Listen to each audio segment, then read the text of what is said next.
Greetings. Welcome, welcome. Todd here, Philosopher King, one of many. Today we're looking at Plato's Charmides, A Science of the Self. Very curious passage. One time ago, somebody asked, how much Greek do you need to know to learn Plato, understand Plato? And I heard somebody else who knew something say, enough. So whatever that means, more than nothing. So if you really want to understand what's going on here, it's worth learning a little Greek, just a teeny bit, and it'll help you with this question right here. Maybe know thyself, because that is what triggers this whole issue in Charmides with this science of the self. So Charmides, it's a dialogue of Plato. Socrates comes in back from war. So the first thing he wants to do is look at some young studs at this school, and he's talking with his friends, and he hot dudes in there. They're like, yeah, this guy Charmides, he's gorgeous, and Charmides comes out. He's got a big following. Socrates sees inside his cloak, and he gets excited. He took the flame, I think is the phrase. Feels some heat. And but holds it together, and he ends up questioning him on temperance. He's like, "Hey man, are you temperate? Because if you're temperate, I can get rid of your headache like right now. If you're not, then we're gonna need to do a little do a little spell, a little charm over you, and then give you the medicine. So first off, I gotta know if you're temperate or not. Are you temperate?" He's like, charm. He's like, "Well, I don't know. I don't know if I answer here. If I say I'm not, that doesn't sound good. If I say that I am, it sounds like I'm being immodest. That's not temperate. So I don't know." So, Socrates is like, "Well, why don't you define temperance? If you know what it is, you can define it, then I'll know you're temperate." Oh, this close enough, And so he tries. And first he tries like quietude. And Socrates shoots that down in part by conflating quietude with lack of motion, right? With slowness as opposed to decisiveness. It's not clear that that's what Charmides meant. Similarly, he tries the second definition with eidos, which means like modesty or shame. Probably seen Charmides seems he meant just modesty. Socrates interprets it to shame, quotes the Iliad, and shoots that down. And then you get to the interesting one, is it's doing one's own. That's what temperance is, doing one's own. Socrates is like, you got this, so you heard this from somebody. Critics told you this, because this sounded too good.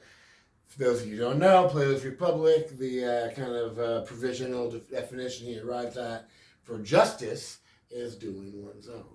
It really means each part of the soul doing its own work, which would be, in harmony, which would be temperate and courageous and wise, and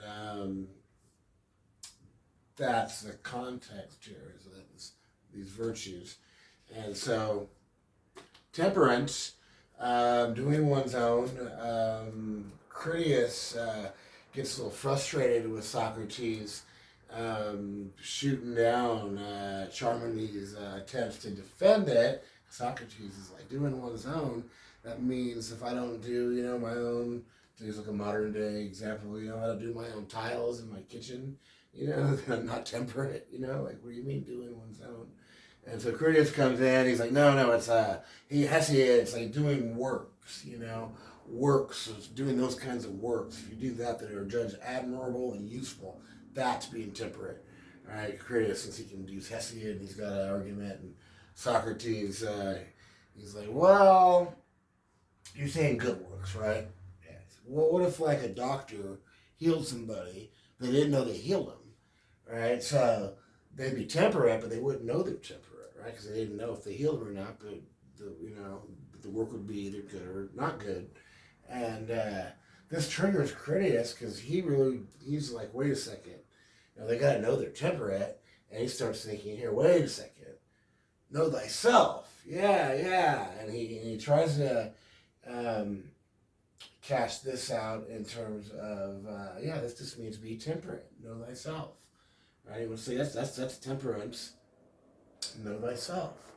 And Socrates is like, oh, good. So when you say that the person who knows thyself, they have a science, some sort of what sort of knowledge, and have sort of subject matter. It pushes them on this. And Critias finally goes, oh yeah, subject matter would be oneself, literally, although really what it means is the self. And this right here, it's a reflexive pronoun, so it would mean in itself, herself, himself, but this is going to be, either would be masculine or neuter, definitely not feminine. That's really important. So it's feminine, then it would belong to episteme. But as a masculine, it links it up directly with this right here, which literally, actually, this is wrong. Know thyself is kind of correct in terms of meaning, but grammatically, it's know yourself. Right? Second person, singular, masculine, and accusative in this case, and it just means know, imperative, second person imperative, know yourself, but it applies to everybody, so you know thyself. Similarly here, where Critias answers, oh yeah, it's a science of oneself. It's like, well, it applies presumably to everybody, so it's science of the self, right? So Critias uses kind of a novel use of language here, and I think it confuses them. And Socrates jumps on this. He's really excited, and he's like, oh, knowledge of the self. Yeah, okay, tell me about this knowledge. What is it? What benefits do it bring? And Critias does the darndest thing.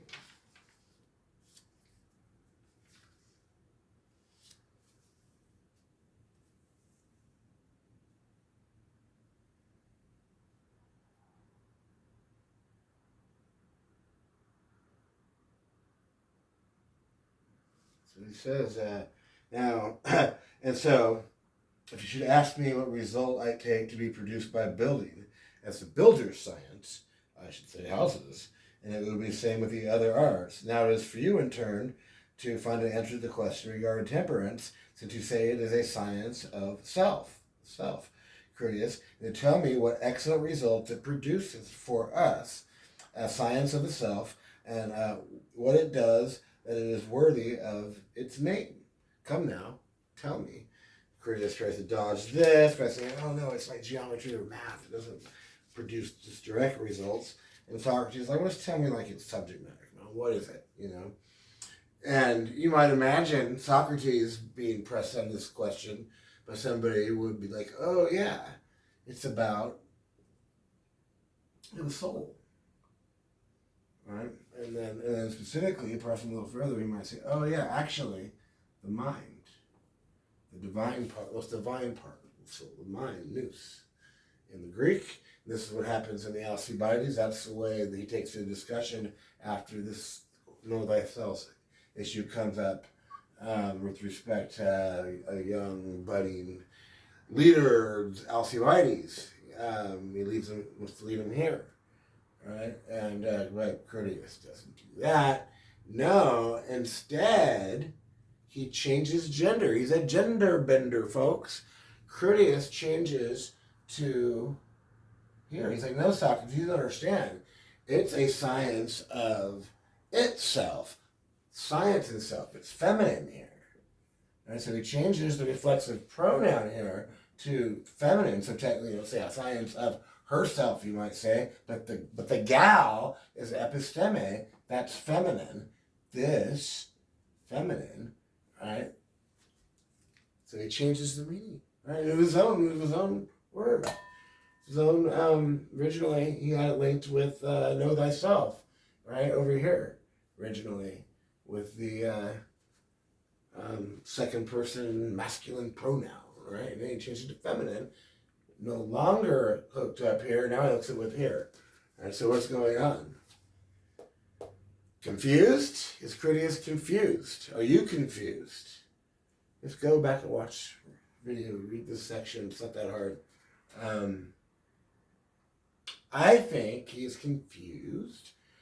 I think Socrates led him to a novel use of this reflexive pronoun, science of what? And he's like thinking of this, know thyself, know thyself. And he's like, oh yeah, science of oneself, And Socrates is like, oh yeah, jumps on that.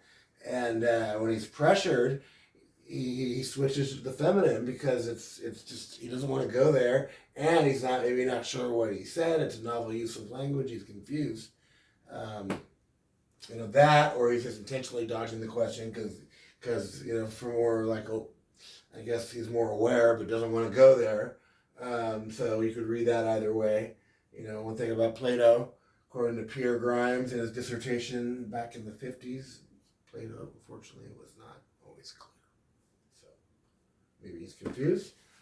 But if he's confused, or one way or the other, you have an interesting use of this reflexive pronoun to refer to oneself, the self, in terms of the science of the self.